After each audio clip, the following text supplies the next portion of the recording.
Hello, everybody. Welcome to the Board Pro Governance Made Easy webinar today, titled Benchmarking Board Performance, 500 Reviews Later. My name's Sean McDonald, and I'll be your moderator for the next 45 minutes. And firstly, thank you for attending today. We appreciate the effort you've made to be here for our live event. And during the session, if you have any questions, please use the Q&A button at the bottom of your screen. We'll be answering these during our session and try to get through as many of these as we have time for.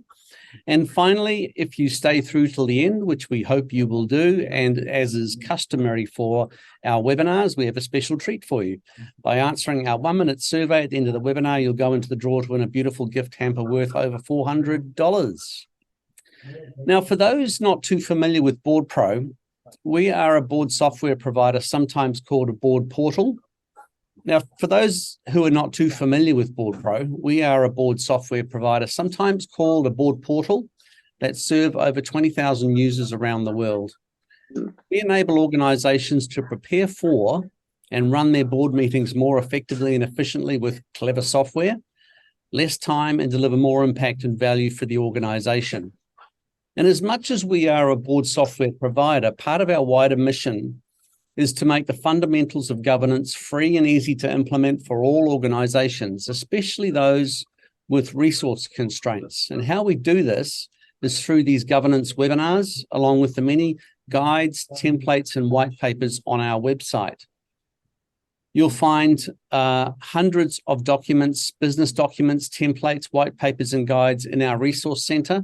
They are all free to download.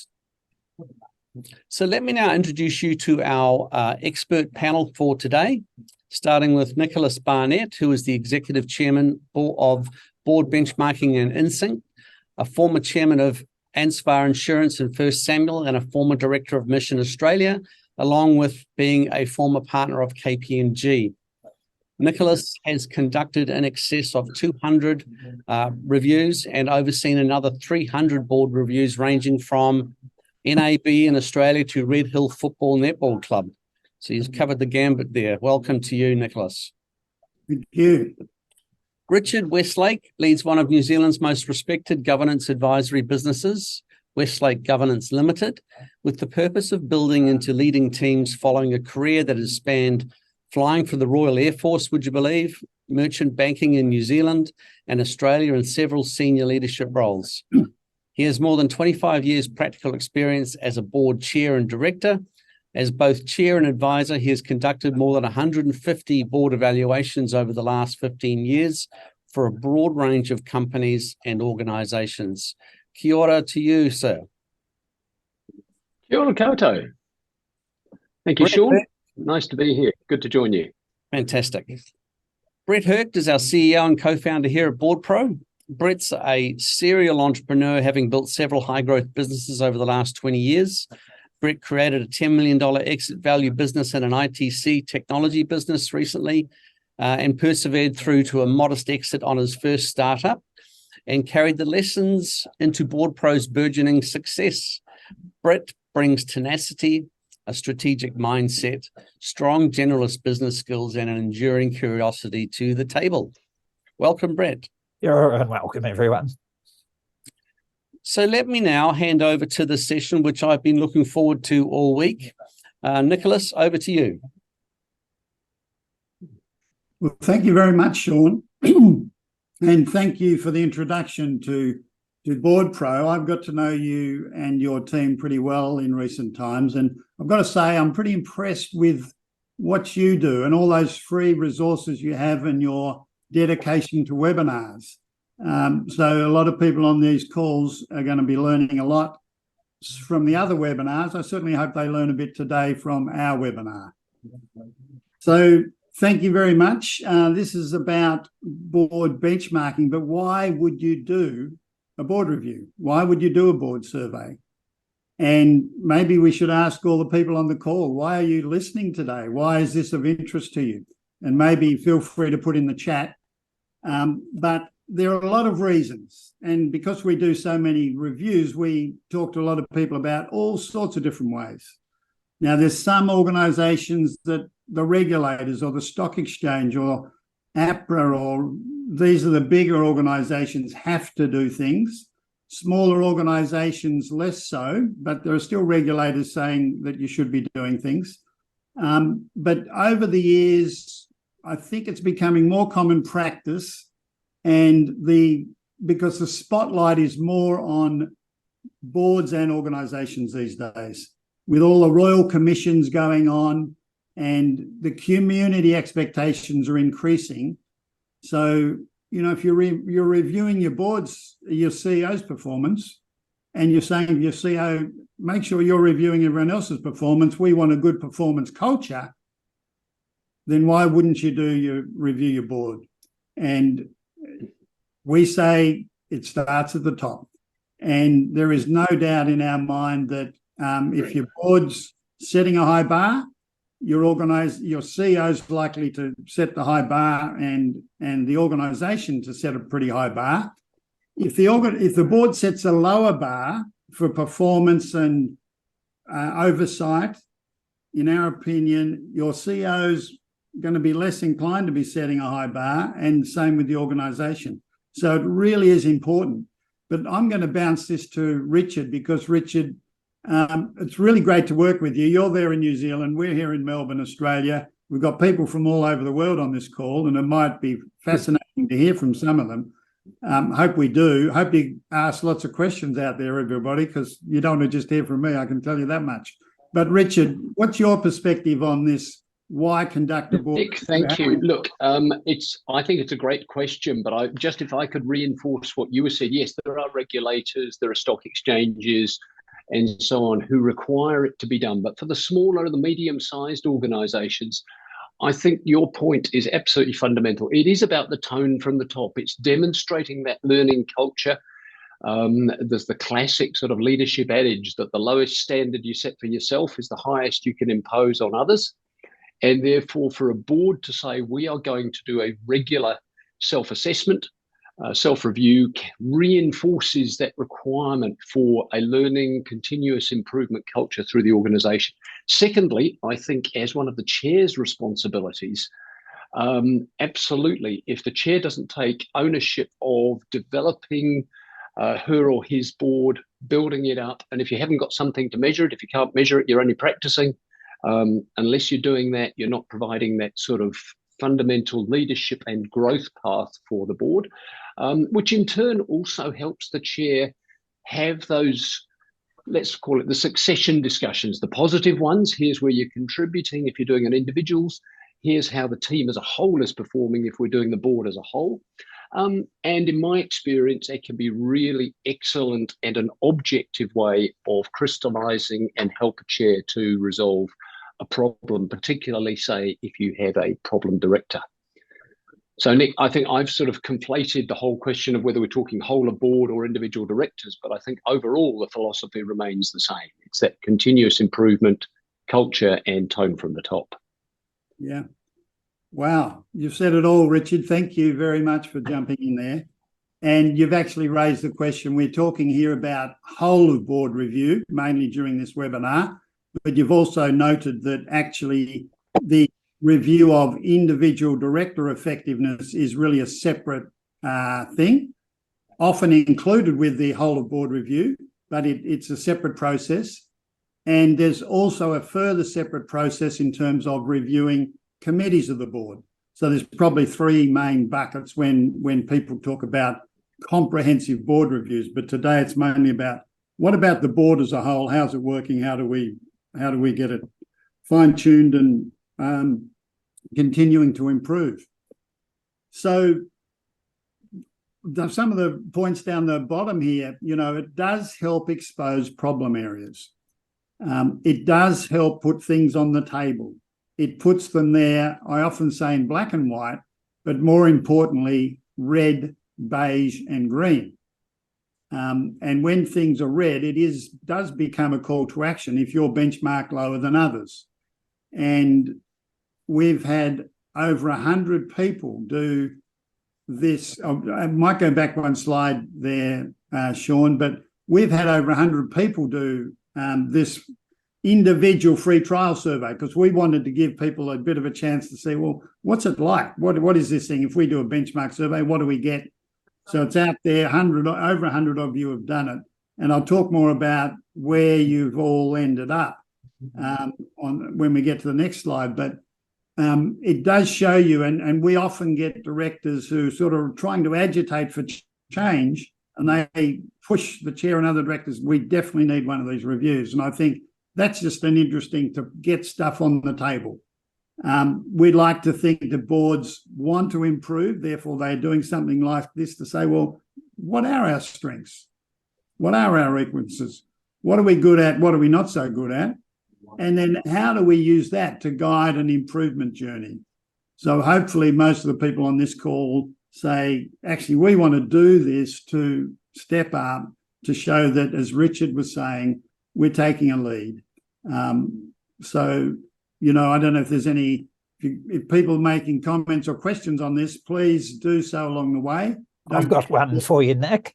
Yeah, thanks. Yeah, so you shared a delightful story yesterday, which I thought, you know, names the elephant in the room here. My experience, many boards actually don't want to survey themselves. And you talked about the reason of someone you'd talked to about it. Is there anything you can share with us, and maybe we can bring in Richard, in terms of how do you, for a board that's reluctant, what have you seen? What's a good way to trigger, you know, enabling this performance culture from the top? Look, it's a great question, Brett. And, you know, we had a great chat yesterday about, you know, the elephant in the room. And if you read a lot of, you know, Company Director and other magazines, you think, oh, all boards are great. And that's the message that you're being given by various, you know, institutes and associations and whatever. But, in our opinion, in my opinion, having done seen the results of around 500 in our database, and Richard, I love your comment on this as well, but we would say that at least a quarter of those, at least a quarter of the boards are dysfunctional in some way. Now, that's the elephant in the room. Not all boards are great. Not all boards are doing great work. Not all boards are adding value. At least a quarter are dysfunctional. At least a quarter are probably a bit of a handbrake and a millstone around the feet and around the neck of executives trying to get stuff done. Now, that is a big elephant. And so then the question is, if that's where you're on a board like that, we say better boards equals better organisations. You're obliged to improve your board. For heaven's sake, why would you not make the effort and rally the troops to say, this is not good enough, we are better than this, our organisation deserves better, we need a review. And in our experience, it often takes an agitator, and potentially one agitator gets someone else on side or a couple on side, and to force the hand of the rest to say, okay, all right, we'll do a review. We think we're great, but let's do it and find out. Let's get an external party to do some sort of review. Richard, you'll have experience in this. What are your thoughts on Nick? Brett's? Thank you, Nick. And look, talking from experience, both with boards I'm on, boards I've chaired, and boards I work with in my advisory business, I think the thing to go back and remember is the board is there. When you have a board meeting, which is a very small part of your working year, you're there to make the most complex, nuanced decisions the organisation faces. How do you get the very best use out of that time? How do you make sure that the discussions you're having are helping to advance the cause, take you closer to your goals, to your objectives? So I think if a board is focused on how do we get the very best use out of our time, to me, it's almost a no-brainer that we would want to check how we're going, get a benchmarked view. How are we going, not just against our own thoughts, but against how other people are going? How are we genuinely adding value? And I think when you start to get to the responses, and Nick, this is where the value comes. It's the so what rather than the what. You know, if we all agree we're doing this really well and everything's in the green quadrant, well, that's fine. That's great. But let's keep doing what we're doing. If everything's in the red, well, similarly, and you'll remember, Nick, we just completed one where everything was absolutely in the red quadrant. It was actually a very easy discussion because, as I say to my customers, This is you as board members telling me. It's not me telling you. This is your view that your board is dysfunctional, and they all accepted it. And it gave them a really good starting point for where do we go from here. The richest discussions I find, though, are in one of two other areas. One is when half of us think we're doing it well and half think we're doing badly. Look, let's unpack those particular questions or statements. And I think that's where your technology, Nick, is so good and clear at illustrating it. And the other one, which I've found perhaps some of the richest discussions for board development and board management relationships, is when you do the split between how does management see the board and how does board see the board. If board starts to think it's all about the board, then we've lost the plot, to be quite honest. And if you've got a board thinking we're doing really well and management thinking all we get is a sea anchor, they're a bunch of seagulls, they fly in the morning, make a whole lot of noise, steal lunch, rise up to a great height, drop unpleasant things over us and all fly home again at night. I've found that when you get that crystallized by having management's view is here, board's view overall is here, we've had two that I've discussed with you, Nick, in the last 18 months, where I would say the board management relationship has been transformed as a result of unpicking it, getting it on paper and saying, here are all the things we've suspected but never spoken about. Yeah. And I think going back to why do we do it and how do you overcome that resistance, I think when people start to see the evidence and they see how constructive it is, that's where you start to see the value from it. And I tell people, more often than not, you will be pleasant. In fact, almost every time you will be pleasantly surprised by the value you get from it, by the positive statements you get from it. Don't be afraid of putting yourself out there. Thanks, Richard. We have a question in from Jeff, I think, possibly Brett, this is for you. So we're a golf club, often has annual turnover where material change can occur on an annual basis. What's your advice for getting long-term solutions in place that survive such regular turnover in the board? Oh gosh, that's I might need some support from the panel on that, but I'll have a crack on that. I think if I'm unpacking this, and you may want to put a supplementary comment, Jeff, I think you're saying your organization has got scale, so you've got choices about where you can deploy capital resources, and you've got a board that changes, so there's the risk there that you lose continuity, you lose the ability to maximize the value of those choices. So I think my advice on that one would be there needs to be continuity. It's the job of the board to create the self-perpetuating, little leadership unit that can seamlessly, self-renew, bring new people in. The reviews will support this process of getting continuously better. And then there's a process of self-renewal. I'll throw open to the rest of the panel, but if we're moving off track here, Jeff, because that's quite broad, please do post another comment there. Richard, do you want to pick up there? Yeah, look, Brett, thank you. I think it's exactly right. And, I chair let's call it an incorporated society, which is another type of club, an aero club, here in New Zealand, and we have very much the same that the questioner there was talking about, where we do have rapid turnover. And I think as long as you've got a degree of continuity, you have to work on the basis that your executive committee, your board, is actually continuing to flow, and participants will come into it and go out of it, but you've still got to get the overall caliber of your board operating, taking a longer term view, which can be a really difficult thing to do. When you get members coming in, they come in for a particular purpose, they come in for 1, maybe 2 years.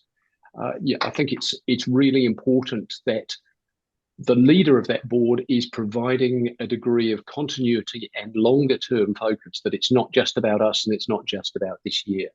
You've triggered me, Richard, with another comment. I think one of the things we've developed is, we were a startup just trying to get product market fit. I think back to the other early stage organization I was at, as we've matured and had a 3-year, documented our vision and our purpose well, brought the shareholders on board with that, then a 3-year strategy and operating plan. Once you get those planning artifacts rolling and regularly reviewed, you've got a rhythm that to some degree can survive turnover in board members. The management's almost like the executive branch in government. Government changes every 3 years, but good executive leaders of that executive branch can keep the ship moving. Any comments on that, particularly for not-for-profit, Nick or Richard? Yeah, look, I'll jump in here and say that I've done quite a few or several golf clubs, and I've done footy clubs and and a lot of membership organisations, and a lot of them are moving away from this annual voting system where you spill everyone and you get a whole bunch of new people. A lot of them are moving to actually also setting up a nominations committee that if you want to have your name go up to the members, you've got to go through this system. What are your skills? Why should you be a board member? And you get voted on, and you're there for 3 years, and you don't come up for another 3 years. So you've got a third of the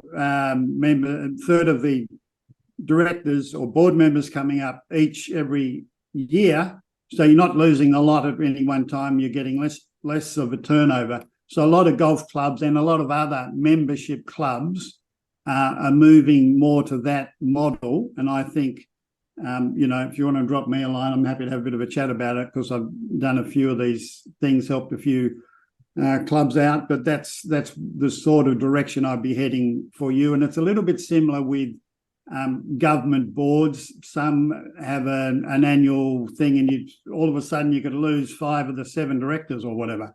A lot of them are changing now to say, no, let's change that to 3 yearly appointments, and let's stagger them so that we don't have everyone come up at once. So there's plenty of ways you can think about doing things differently to achieve your aims. So, Nick, back to you. What is board benchmarking all about? We're on this slide. We could talk all day on all these things, so I better keep going. So look, this slide, just disregard the red and the colours for a moment, and really actually don't even worry about the actual words of the survey item.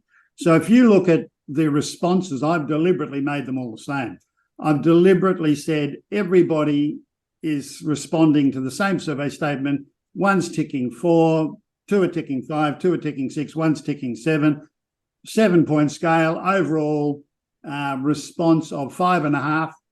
Yeah, that sounds pretty good. Gee, we must be a pretty good board, and we're pretty good at all these things. That would be a normal conclusion without benchmarking. And that's happening all the time. People are doing these surveys and there's no colours, and they're forming views. The point of benchmarking is to say, well, actually, if we benchmarked against others, then what's it look like? And in this case, again, don't even worry about the words. A couple of the survey items are in the bottom quartile. Okay. A couple are in the top quartile, a couple are in the middle. But you don't know that unless you do the benchmarking. So if we go back to the words, the board and management have an effective working relationship.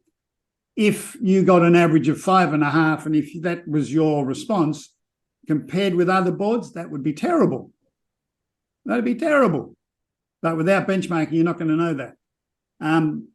Succession planning, the one down the very bottom. The board ensures it has appropriate succession plans in place for management.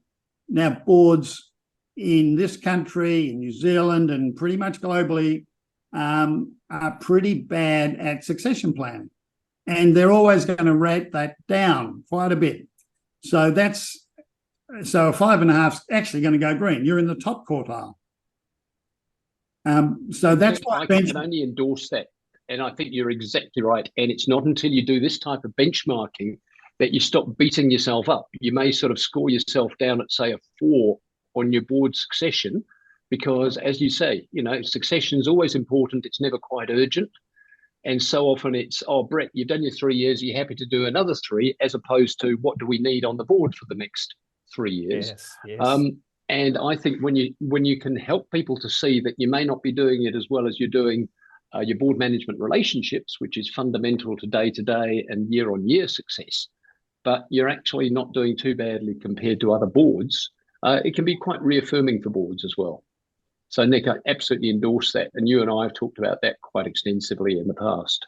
Yeah, no, thanks, Richard. And the other thing I'd say is that a lot of people that say, hey, yeah, we do benchmarking, they actually say, well, if you've got a score of sort of 5.75 or 6 and above, you must be great. And if you've got a score of 5.25 or less, you're no good. And those people are telling everybody, you've got great board management relationships, but you're no good at succession planning. That's not the way it works. So make sure if you do benchmarking, you do it, make sure somebody's got a decent black box who's done them, and then there's a bit more sophistication than just what's our average score and is it high or is it low? Brett, you had a comment? I've got a question for you, Nick, that relates to a very good question from Des McGowan in the chat. And he's referring to smaller not-for-profits where there's a lack of board experience, I think he's referring to. How granulated is your benchmarking, Nick? Do you benchmark against everybody? Can you carve out, like peers, small not-for-profits, for instance? Well, thanks, Des, for that question. And if we'd only had a dozen in the database, then we couldn't do that. But because we've got 500, and because I'm just going to guess 100 are pretty small, then we only benchmark small against small. And the big end of town said, please don't benchmark us against this little tiny golf club or footy club. Please benchmark us against the big end of town, which we can do. Government want to be benchmarked against government. Large super funds want to be benchmarked against large super funds and other financial services. So we've got all of that because we've got such a big database.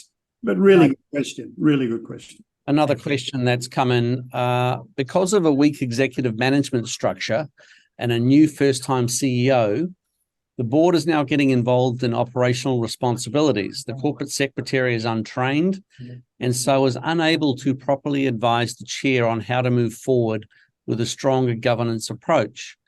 I am the internal auditor. Can I now intervene to help the audit committee assist the board in moving forward? That's a ripping question. A ripping question with lots of components. Yeah. Richard, would you like to tackle that one? Sean, shall I pick that one up, because I have been in precisely that position, an anonymous attendee. Right. And I think, again, it was some years ago, but had a very similar situation to what you just described. And I think one of the things that we ended up doing was a board self-assessment survey. Let's just establish where we're starting, because the beauty of doing that is we start to identify where we've got something to work from. And because it's us telling each other how we're going rather than some external person, it's much harder to ignore. And the beauty of doing some sort of benchmark survey to start with is it gives you a platform to work from. I'm not sort of pitching whichever model you choose to use, because there's a whole range of what's available, and Nick will talk a bit more about that, I expect, as well. But to start with something which is objective, you've got it in front of you, here's where we need to improve the most. I think for you as an internal auditor helping the audit committee, it's not you imposing, it's not you telling. If you've got something like what Nick is describing here, it's here's what we've told ourselves. Now, what does that mean for us? What's it telling us? Yeah. We have a question in from Venkata over this one. For board benchmarking, he's saying, what tool or software is available to do that? I'll leap in there immediately and give a blatant plug for Nick's tool, which I was just, very pleasantly surprised to see that they do an online version for $1,000 thereabouts. You can correct me, Nick. You can layer on services above that, in terms of the consultancy input, but I think every organisation, above say $1 million or above the very small should be, that's a very small investment. So Nick's tool is a great option out of the gate. Awesome. Yeah, look, thanks, Brett. And I might just quickly cover both those questions. So board surveys, our price is actually, I think, $1,400 on our website. But because people can go via you, we're giving a 30% discount via Board Pro, but you can't get that 30% discount on our website. So go via Board Pro to get to board surveys. We do stuff at the bigger end of town under a different brand called Board Benchmarking. But it's all transparent, all the prices are there, and all the samples are there, so you can see all that. And Richard says, there are others doing this. We don't think they're doing it as well as us, but by all means, take a look at and see what you can find. Just going back to the question about a weak executive management structure. Look, I think there's a lot of organisations in that boat, and boards are therefore a bit more involved than they could or should be. But I think we go back to the very fundamental question about what's the board's responsibility. And the first one, and one of the biggest and one of the most important, and Richard's big on this as well, get the best CEO and you can, and make sure you develop and support and encourage and do all you can.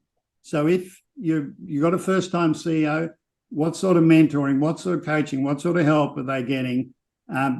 Because if that's the best CEO you can find, you better absolutely give them all the support you can.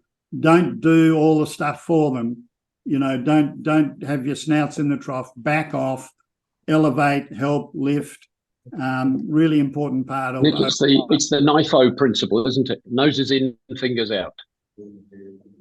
Yeah, very good. But there will be stages in a board's life where you need to be a bit more involved when you've just changed CEO or you're just betting in a new one or other things. But I totally agree, Richard, and I think we've made the point. So, Nick, where is your board at? Where's your board at? So this is all about benchmarking. So this will tell you where your board's at. And 100 people have done the free trial survey. It's on our website. It's on Board Pro, obviously, because that's where everyone came in from. And 100 people, I reckon less than a quarter, are actually got a report back saying if your survey responses, if the rest of your directors responded in the same way, your board's pretty good. You've less than half are in the middle. So if all the board responded in the same way as you're in the middle. Unfortunately, I'm going to have to tell our audience that most or a higher proportion than a quarter are actually in the red. And some are right down the very bottom. So if you've, been fair dinkum about your response, and if other directors also agreed with that, you'd be looking pretty bad. But as Richard said, having that in a report saying, "Whoa, are we that bad?" might be the best way to start your next discussion. I'm hesitant, but I'm going to do this. Those beautiful 100 people also gave a whole lot of comments. And this gets back to there are problematic boards out there that need help. And we had a little area for suggestions. So 70 or 80 people wrote suggestions. I'm not going to mention names, addresses, and phone numbers of people, but I'm just going to read a couple out. And they are right across the gambit of, hey, here's my suggestion for improvement. Somebody wrote, "Where do I begin?" and put about 6 exclamation marks. So I think there's a problem there, right? Sorry, excuse me laughing. I just find there's a little. The next one, a chair who is not arrogant, misogynistic, and controlling would be great. So youch, youch, youch. And another one, we need to change the chair. Youch. But maybe that's true. But maybe, so how are you going to do that? How are you going to bring that to the table? Better diversity of directors is needed. We need to find members who are more relevant to our organisation. We reduce the size of the board. We need to focus more on governance rather than management. We need a decent secretarial function, etc., etc. And actually, perfect slide to move to. So here's the most important areas of board performance. They're not just 2 things or 3 things. You can't just say, get the right people around the table and have a good relationship with the CEO. No, that won't get you there. Because if board role clarity is all about a board's keeping the noses out of the trough, and do they know their role, or they're getting too involved in management? Board composition and renewal, fundamental. Wrong people on the board, wrong way of getting them there, wrong chair and all that, that's going to be a problem. We've talked about chair leadership. And each of these things around dynamics, relationships, fundamental.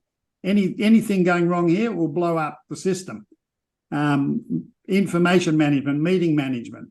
And then over on the other side, you can do all that stuff. Well, I call that hygiene. But what about your vision and strategy? Is it clear, and are we all buying into it?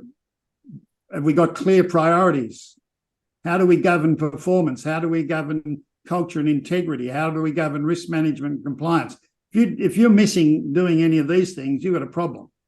And this will be exposed in this sort of benchmarking process. Before you do, can I just quickly come in here? That certainly, as you say, the left-hand column is about the process and the hygiene issues, but what I'm really interested in is what's in the right-hand column, because this is the deliverables. This is how we've taken the organisation forward and what the impact of what we're doing has been. So the board tasks component, that right-hand column to me is the critical one. Now, before you go on, Sean, I noticed there was a little question there from Linda Watts. Can we include senior leadership's input on how they see the board in this sort of survey? Linda, absolutely, yes. And as I said at the beginning, one of the most richest sets of discussions sometimes is if you get the senior leadership's views and the board's views, and there's a divergence, you can have some very rich discussions, which in fact can be very, very productive in helping to rebuild that level of trust. So Linda, I hope that covers your quick question. Thanks, Sean. Thanks, Richard. Yeah. And a great question. And, senior leaders who are regularly involved in the board meeting will have a really good view. And we certainly encourage them to be involved in the process. So there's a lot of stuff here. The list could be longer. I'm happy to talk about any particular ones. People, please send through some questions if you like. For me, one of the big ones is this right composition and renewal. And we've got a long way to go there in a lot of boards. You've got to have the right size board, and somebody in the comments said our board's too big, we need to reduce the size. And I think there's a few boards in that boat. Really hard for a chair to chair a big board as well.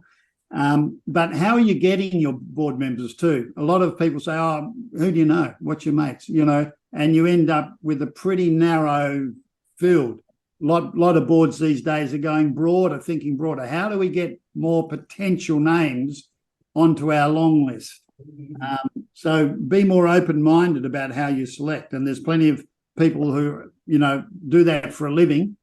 Yes, they charge, but some mightn't charge for a smaller company or a not-for-profit. So, but fundamental to have people on the board who understand the core business of the organisation. And you might think, well, that's pretty obvious, but, 15 years ago, a lot of the big banks didn't have too many people who understood banking on them. They had lawyers and accountants and whatever. These days, they've certainly got people who know banking backwards. And it's the same for all organisations. You must have a solid representation of people who've been around the block and understand the core business. You've got to have the right chair and the right committees for your board as well. So, Richard, there's a lot that can be said here. Do you want to add any more comments? Look, Nick, I think the list almost speaks for itself, but I completely agree with you about that board succession. When you think about the significance of the decisions that the board takes, as I said, the very complex questions, why would you put less effort and diligence into getting a new board member than you would for getting a new senior manager? Yeah. Because you've only got probably anything between, let's say, 4 and 10 people sitting there. You haven't got room for passengers. Why would you be happy with a second-rate crew sitting around that table? You want the very best talent you can get. So I'm with you. And I think, again, it can be informed by you do some sort of an evaluation of yourselves. What have we got? What do we need? What are we lacking? That helps to define what you're looking for. And it's far better to do what does the organisation need for the next 3 years rather than who do you know that's available for the next 3 years. Yeah, and we've just got a comment, by the way, here. Our current board has 11 and with no terms, no fixed terms. So we actually talk about, you've got to limit the terms as well. You can't just have everybody there. We're doing a board at the moment where people have been there 25, 28 years, and over half the board's been there more than 15. That doesn't work. By definition, if you've only got 6, 7, 8 people on the board and some have been over there that long, you can't possibly have renewal.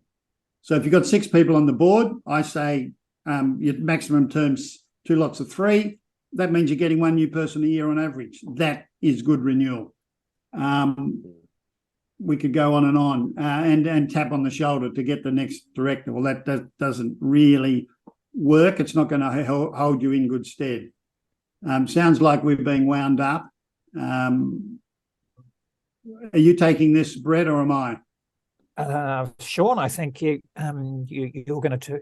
Who's going to talk through this one, Sean? Is it me? Well, no, I will, if you like. Yeah, you do it, Sean.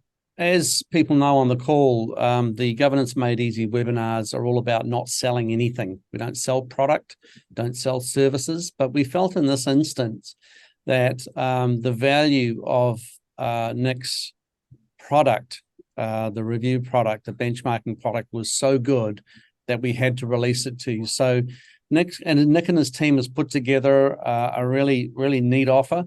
Firstly, there are 2 free board surveys available on the link below. So when you type in boardsurveys.com/boardpro and scroll down to the bottom of the web page, you'll find the 2 benchmarking free surveys for you to complete. Nick, would you like to talk about the 30% special that you put together? Well, so there are 2 things there, Sean, and I don't want this to be a marketing thing, but look, it's great to have a partnership with you. I've already mentioned that you'll only get 30% off by going via Board Pro. You won't, if you go to our website and just buy the thing, you won't get the 30% off. So that's what we've done, and there's a code. And you've already mentioned there's a free board survey, but I better just be clear on that.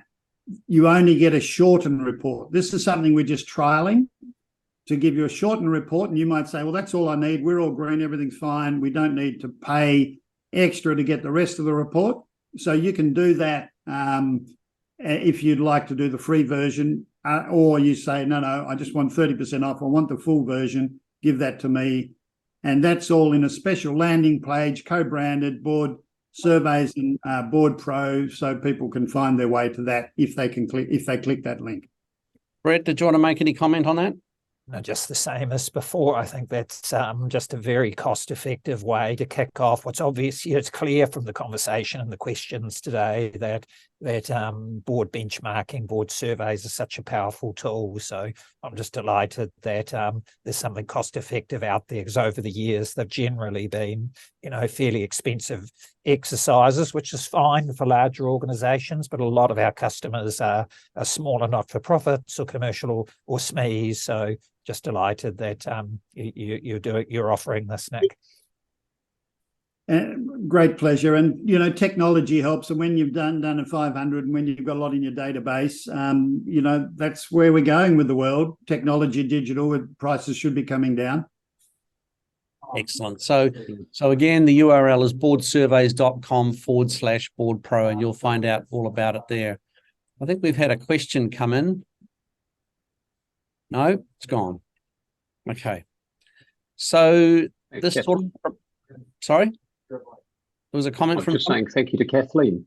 No, the question was, can we see a recording of this so I can share it with my board later? And I think your answer is yes to that, right? Yes, this will be on our resources page. So if you just go to boardpro.com/resources-center, you'll find the recording of the webinar tomorrow, and it'll also be emailed out to you tomorrow as well. So bringing us to the end, we're almost at the end. Please feel free to connect with our presenters today on LinkedIn.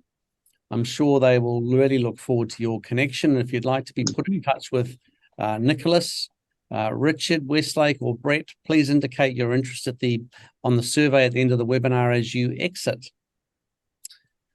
Now, we have some fantastic webinars coming up over the next fortnight or two. The next one in our schedule is Mergers and Acquisitions, How to Improve the Likelihood of Success. That's going to be a really, really good webinar, followed by a very popular one, which we're repeating, Why a Board Need a Solid Connection with their CEO, on August 10th. So now, as you leave the webinar, don't forget to complete our quick survey. It'll only take you a minute, and go in the draw to win our hamper worth over $400, and we'll announce the winner tomorrow morning. Thanks everyone for your attendance today. I hope you enjoyed the session. We look forward to seeing you all at our next webinar, which is how to improve the profitability of successful mergers and acquisitions through better transaction governance. It's a bit of a mouthful. And that will be led by Dr. Dean Blomsom, Hugh Cotterill from Direct Capital, and Steve Bowman of Conscious Governance. So thank you again, Nicholas, Richard, Brett, for your time today. Thanks everyone for joining us. Have a great day.